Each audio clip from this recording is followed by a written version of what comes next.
Hello all of you, welcome to Educentrum. और आज हम शुरू करने वाले हैं साइंस की सीरीज़ का नेक्स्ट लेक्चर, जिसका टॉपिक रहेगा जेनेटिक्स।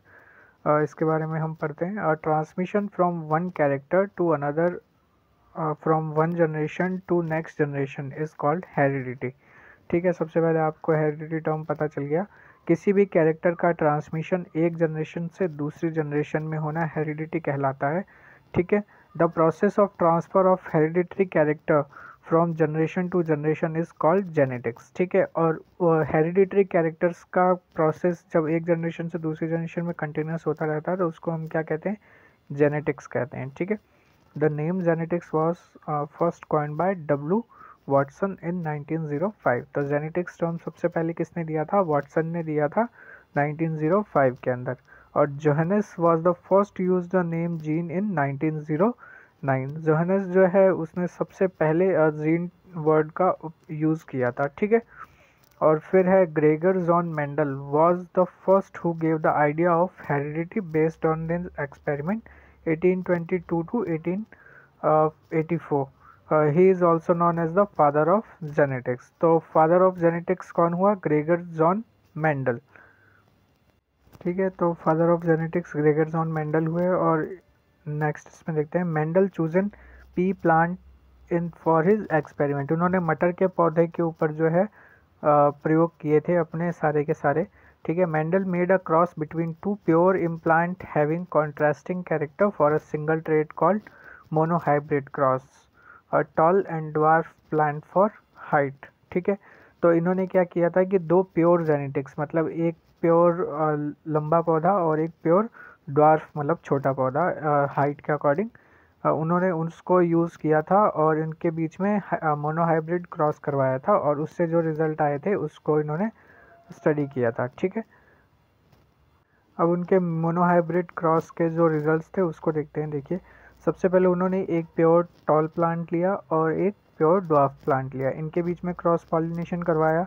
तो जो हमें फर्स्ट जनरेशन मिलती है उसके अंदर जो टॉल प्लांट रहता है और एक स्मॉल जो ड्वार्फ प्लांट रहता है, वो दोनों कैरेक्टर्स आ जाते हैं। ठीक है, उसके जीन्स के अंदर। बट जो डोमिनेंट रहता है वो कौन सा रहता है? टॉल प्लांट का रहता है। ठीक है, तो ऑल आर टॉल। फिर जब वापस से इसका सेल्फ पॉलिनेशन होता है तब रिजल्ट क्या रहते हैं? 25% जो पौधे रहते हैं वो प्योर टॉल रहते हैं, 50% जो पौधे रहते हैं वो टॉल और हाइब्रिड रहते हैं, मतलब उनमें एक ड्वार्फ प्लांट का जीन भी प्रेजेंट रहता है, और रेस्ट 25% जो है वो प्योर ड्वार्फ होते हैं। तो इसका फिनोटाइप रेशियो क्या हो गया? देखिए 3:1। 3 कैसे हुआ? तो इसके अंदर देखिए टोटल हमने देखा 25% टॉल, 50% टॉल एंड हाइब्रिड, तो मतलब टोटल 3 प्लांट्स ऐसे हुए या 75% प्लांट ऐसे हुए जो कि टॉल थे। ठीक है, और एक प्लांट ऐसा हुआ जो कि ड्वार्फ था। तो फिनोटाइपिक रेशियो हो गया हमारा 3:1। और जीनोटाइपिक रेशियो क्या हुआ? 1 प्लांट जो कि प्योर टॉल था तो 1। ठीक है, इसी तरह से 2 प्लांट ऐसे थे जो कि मिक्स थे या हाइब्रिड थे तो 2, और एक था जो प्योर ड्वार्फ था तो 1।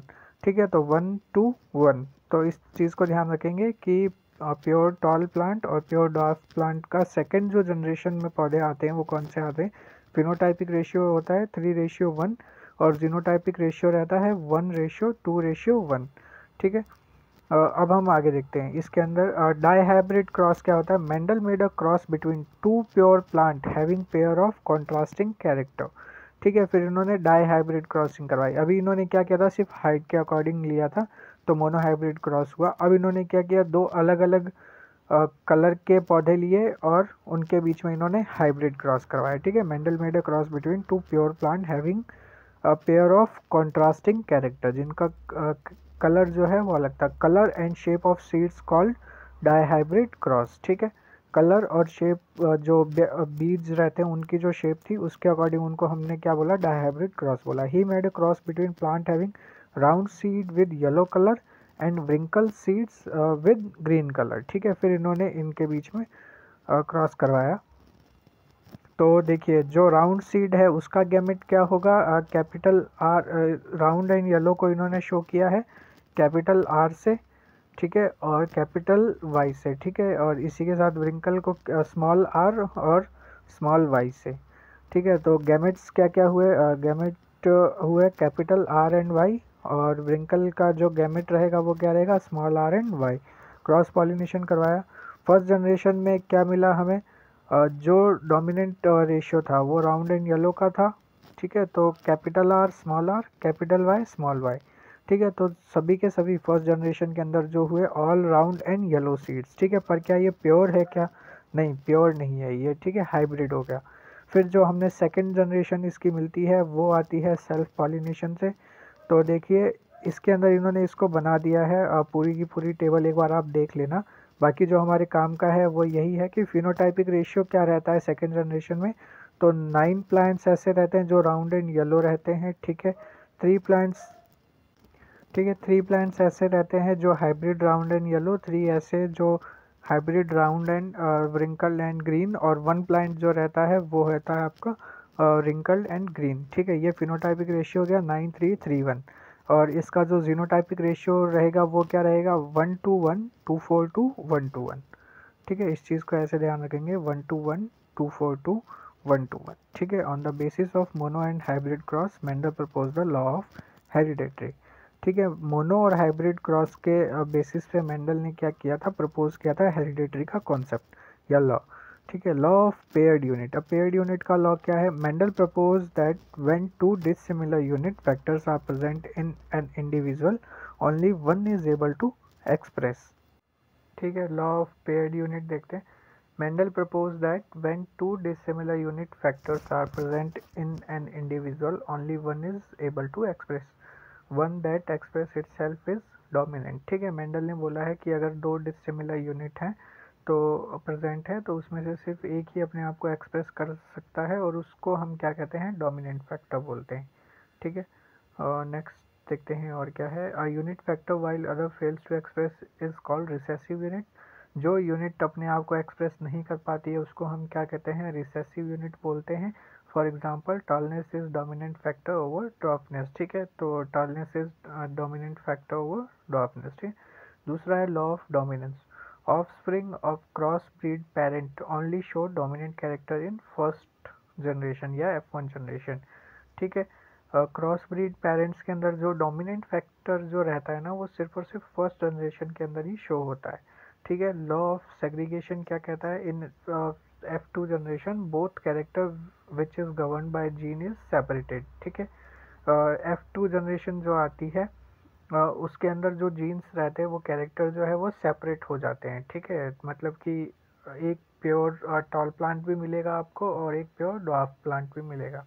ठीक है, law of independent assortment during dihybrid and trihybrid cross 2 और 3 pairs of characters are taken. ठीक है, इंडिपेंडेंट असॉर्टमेंट में क्या है, डाई हाइब्रिड और ट्राई हाइब्रिड क्रॉस के अंदर 3 पेयर लिए जाते हैं किसी कैरेक्टर के, and these characters segregate separately without depending on the F2 generation. ठीक है, और फिर ये जो है ये अपने आप सेग्रीगेट हो जाते हैं विदाउट F2 जनरेशन के। टर्म रिलेटेड टू जेनेटिक्स, इसमें देखते हैं कौन कौन सी टर्म्स दे रखी है। सबसे पहली टर्म है linkage. Linkage is an exception of Mendel law. ठीक है, लिंकेज जो है वो मेंडल लॉ का एक एक्सेप्शन है। When two different genes are present on the same chromosome they express themselves together instead of independently. ठीक है, ये कह रहा है कि जब दो अलग अलग जीन रहते हैं किसी एक ही क्रोमोसोम पे तो वो अपने आप को इंडिपेंडेंट शो करते हैं, सॉरी एक साथ में शो करते हैं इंस्टेड ऑफ इंडिपेंडेंटली। ठीक है, मान लीजिए कि अगर टॉल जीन, एक जीन जो है वो टॉल फैक्टर को रिप्रेजेंट कर रहा है और एक जीन जो है वो ड्वार्फ फैक्टर को रिप्रेजेंट कर रहा है, तो वो क्रोमोसोम के अंदर टुगेदरनेस शो करते हैं, ना कि इंडिपेंडेंटली एक दूसरे को शो करते हैं। This phenomena is known as the linkage. इस फिनोमिना को हम क्या कहते हैं, लिंकेज कहते हैं। The word linkage was first coined by Morgan. Morgan ने 1910 के अंदर ये वर्ड कॉइन किया था। फिर सेकंड आता है mutation, a sudden change in gene which is heritable from one generation to other.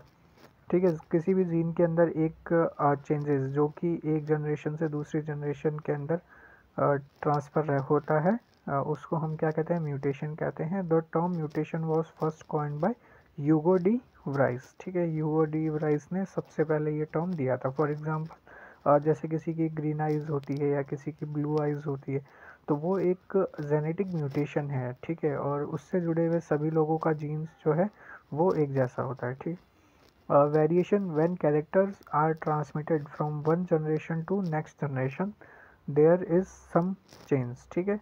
जब कोई भी जीन एक जनरेशन से दूसरी जनरेशन में ट्रांसमिट होता है तो उसके अंदर कुछ चेंजेस आते हैं। Change in nature by recombination of gene in offspring, ठीक है। जीन के ऑफस्प्रिंग में कुछ चेंजेस आते हैं, so they look different from their parent, this phenomena is known as variation. तो उस वजह से वो अपने पेरेंट जीन से अलग दिखाई देते हैं, जिसको हम वेरिएशन बोलते हैं। फिर आता है chromosomal abbreviation, aberration. Any change in chromosomal structure is known as chromosomal aberration, ठीक है। क्रोमोसोम के स्ट्रक्चर के अंदर कोई भी चेंज रहता है तो उसको हम ये कहते हैं, ठीक है। फिर आता है cloning, it is a process of producing identical organism from a single cell having same genetic character as his mother, ठीक है। क्लोनिंग क्या रहता है कि जो आपका पेरेंट जीन रहता है उसी के जैसे सेम जेनेटिक कैरेक्टर जो है वो न्यू जनरेशन के अंदर आएंगे तो उसको हम क्लोनिंग कहते हैं। फॉर एग्जांपल जैसे मान लीजिए कि किसी की नाक जो है वो लंबी है, तो वही कैरेक्टर जो है वो उसके जो जनरेशनल नेक्स्ट जनरेशन आएगी सेम, तो उसको उस तरीके से हम क्लोनिंग कहते हैं, ठीक है। तो इस तरह से एक छोटा सा एग्जांपल है। बाकी क्लोनिंग के अंदर हर एक जीन जो है वो सेम रहता है। तो और sheep Dolly was produce from single cell, ठीक है। डॉली शीप जो है वो सिंगल सेल से प्रोड्यूस की गई थी। Dolly was assigned to the world first clone of an adult animal by British scientist, ठीक है। डॉली शीप जो थी वो फर्स्ट क्लोन थी किसी भी एडल्ट एनिमल का, ठीक है। अब आता है नया term totipotency. It is a potential ability of plant cell to grow in a complete plant, ठीक है। प्लांट सेल जो है वो प्लांट पूरा बनता है, उसको हम क्या कहते हैं, टोटीपोटेंसी बोलते हैं। और pluripotency, it is the potential ability of cell to develop in any kind of cell of animal body, ठीक है। कि कोई भी सेल जो है वो किसी भी काइंड की सेल बन सकती है एनिमल बॉडी के अंदर, तो उसको हम क्या कहते हैं, प्लूरियोपोटेंसी कहते हैं, ठीक है। फिर आता है term genetic modified organism. Manipulation of gene by cutting or joining the segment of DNA to get desired variation of organism is called genetic modified organism. This is also known as the genetic engineering, ठीक है। किसी भी species के DNA के अंदर change करके एक नई अपने मन मुताबिक या अपन जैसा चाहते हैं वैसे उसके अंदर सिम्टम्स लेके आना जो है वो जेनेटिक मॉडिफिकेशन कहलाता है, ठीक है। फॉर एग्जांपल जैसे मान लीजिए कि जो बीटी ब्रिंजल है, ठीक है, तो उसके अंदर बैसिलस थोरिंजिस वायरस से बैक्टीरिया को डाला जाता है, जिसकी वजह से उसमें वो प्रॉपर्टीज आ जाती है कि कोई भी कीड़ा जो है वो उसको नुकसान नहीं कर सकता, ठीक है। Autosomes, chromosomes found into the cells which are responsible for the character other then sex are called autosomes, ठीक है। क्रोमोसोम दो तरह के, जो कि एक्स और वाई क्रोमोसोम या एक्स एक्स क्रोमोसोम जो कि सेक्स डिटर्मिनेशन करते हैं। इसके अलावा कोई भी क्रोमोसोम जो कि बाकी फंक्शंस को चेक करते हैं उसको हम क्या कहते हैं, ऑटोसोम्स कहते हैं, ठीक है। Sex chromosome, the pair of chromosome which determine the sex of organism is called sex chromosome. Human have 23 pairs of chromosome with in which 22 pairs are autosomes and 1 pair is sex chromosome, ठीक है। Total 23 pair जो रहते हैं वो chromosome के रहते हैं, जिसके अंदर 22 पेयर ऑटोसोम्स होते हैं और सिर्फ एक पेयर जो कि एक्स एक्स और एक्स वाई जो रहता है वो क्रोमोसोम को शो करता है, ठीक है। फिर आता है genome. All gene present in haploid cell is called genome, ठीक है। जितने भी सेल्स जो कि हैप्लॉइड के अंदर हैं उनको हम क्या कहते हैं, जीनोम कहते हैं, ठीक है। फिर है plasma gene, gene which are found in organelles of cytoplasm called plasma gene, ठीक है। ऑर्गेनेल साइटोप्लाज्म के अंदर जो पाए जाते हैं उसको हम क्या कहते हैं, प्लाज्मा जीन बोलते हैं। फिर आता है cistron, functional unit of gene is called cistron, ठीक है। जीन की जो फंक्शनल यूनिट रहती है उसको हम क्या कहते हैं, सिस्ट्रॉन कहते हैं। फिर आता है muton, unit of gene responsible for mutation, mutation के लिए जो यूनिट रिस्पॉन्सिबल रहती है उसको हम क्या कहते हैं, म्यूटॉन। फिर आता है recon, unit of gene take part in recombination, ठीक है। रिकॉम्बिनेशन के अंदर जो जीन काम में आते हैं उनको हम क्या कहते हैं, रिकॉन कहते हैं। फिर एक नोट है, S Berger in 1962 had given the modern definition of gene. ठीक है, एस बेंजर ने 1962 में जीन की मॉडर्न डेफिनेशन दी थी। The gene which exhibit multiple effects it's called pleiotropic. ना कोई भी जीन जो कि मल्टीपल इफेक्ट शो करता है उसको हम प्लियोट्रॉपिक कहते हैं। देखो जीन्स का क्या है ना कि एक स्पेसिफिक फंक्शन होता है जितने भी होते हैं, कि ये जीन जो है वो आपके नोज़ को बनाएगा, ये जीन जो है वो आइज़ को शो करेगा। अब कई जीन्स ऐसे होते हैं जो 3-4 कैरेक्टर को एक साथ में शो करते हैं। ठीक है, तो उसको हम क्या कहते हैं, प्लियोट्रॉपिक जीन्स कहते हैं। when one gene pair hide the effect of another unit is called epistasis. ठीक है, जब एक जीन का पेयर किसी और यूनिट के कैरेक्टर्स को हाइड कर देता है तो उसको हम क्या कहते हैं, एपिस्टेसिस बोलते हैं। ठीक है, और आगे देखते हैं, DNA fingerprinting is a technique used for detection of dispute parentage. ठीक है, डीएनए फिंगरप्रिंटिंग मतलब जैसे कभी कभी देखते हैं कि ये किसी का बच्चा गायब हो जाता है तो उसको मैच करवाने के लिए उसका डीएनए का फिंगरप्रिंट और उसके पेरेंट का फिंगरप्रिंट लिया जाता है, जिसकी वजह से पता चल जाता है कि ये किसका बच्चा है। Reverse transcription was discovered by Temin and Baltimore. ठीक है, रिवर्स ट्रांसक्रिप्शन जो है वो कौन शो करता है, आरएनए में शो होता है रिवर्स ट्रांसक्रिप्शन। ठीक है, ये किसने डिस्कवर किया था, टेमिन एंड बाल्टीमोर ने शो किया था। ठीक है, targeted drug delivery and gene therapy are made possible by the use of nanotechnology into the health sector। ठीक है, टारगेटेड ड्रग डिलीवरी और जीन थेरेपी जो है वो पॉसिबल हो पाई है नैनो टेक्नोलॉजी की वजह से। ठीक है, टारगेटेड ड्रग डिलीवरी क्या रहता है, देखिए जो अभी हम जो एंटीबायोटिक्स वगैरह जो खाते हैं, ठीक है, तो वो क्या करती है कि सभी बैक्टीरियाज हमारी बॉडी में जो रहते हैं उनके ऊपर असर डालती है। ठीक है, तो इसकी वजह से कुछ गुड बैक्टीरियाज होते हैं वो भी मर जाते हैं और जो बैड बैक्टीरियाज होते हैं वो भी मर जाते हैं। ठीक है, तो टारगेट ड्रग डिलीवरी से और इसके अलावा पूरी बॉडी के ऊपर इसका अफेक्ट होता है। ठीक है, तो अभी के टाइम पे क्या है, फॉर एग्जांपल अगर आपका हेडेक हो रहा है और अगर आप कोई मेडिसिन लेते हैं तो आपकी पूरी बॉडी के ऊपर इसका अफेक्ट होता है। टारगेटेड ड्रग डिलीवरी से क्या होगा कि जिस पार्ट पे आपको नीड है सिर्फ उसी पार्ट के लिए आपको मेडिसिन जो है वहीं पे मिलेगी और सॉल्व होगी। ठीक है, BT brinjal is a genetically engineered form of brinjal has developed to make it pest resistance. ठीक है, बीटी ब्रिंजल जो है वो जेनेटिक इंजीनियर्ड ब्रिंजल है जो कि पेस्ट रेजिस्टेंट है। ठीक है, in the recent development of science and functional chromosome can not be created by joining segment of DNA taken from the cells of different species. ठीक है, chromosome can not be created by joining segment of DNA. ठीक है, functional chromosome को जो है वो control नहीं, sorry एक second, in the recent development of science and functional chromosome can not be created by joining segment of DNA taken. ठीक है, कोई भी फंक्शनल क्रोमोसोम है तो अगर अलग अलग स्पीसीज से लेके हम उसको अभी के टाइम पे नहीं क्रिएट कर सकते हैं ये चीज़।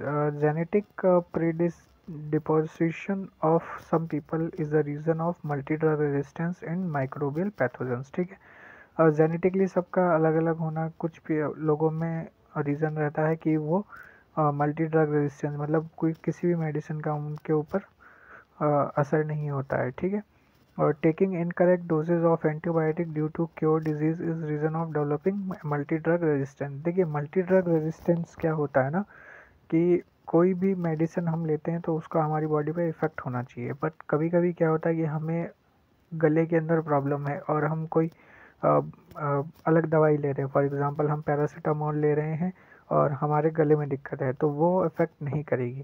ठीक है, तो बट उससे क्या होगा कि जो अगर हम ज़्यादा बार ये मेडिसिन्स लेंगे तो उससे हमारी बॉडी में एक जो वायरस बैक्टीरिया रहते हैं वो एक इम्यूनिटी डेवलप कर लेते हैं।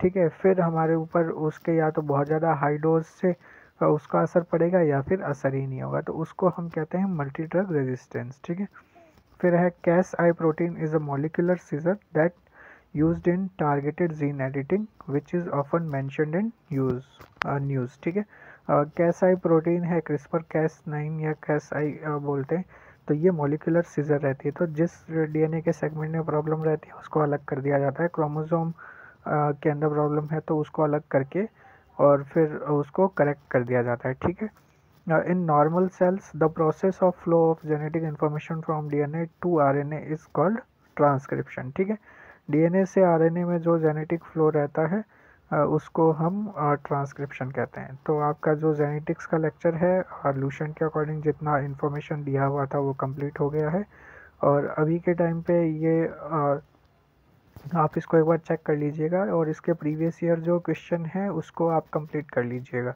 ठीक है, और अगर कुछ एक्स्ट्रा इन्फॉर्मेशन लगेगी तो इसके ऊपर एक और लेक्चर हम बना देंगे। और अगर आपको ये लेक्चर अच्छे लगते हैं तो आप इनको लाइक शेयर और सब्सक्राइब करें, ताकि हमें भी इस चीज़ का सपोर्ट मिले। तो इस लेक्चर को अभी यहीं समाप्त करते हैं और नेक्स्ट लेक्चर जो है वो आपका जल्दी आ जाएगा। ठीक है, थैंक यू।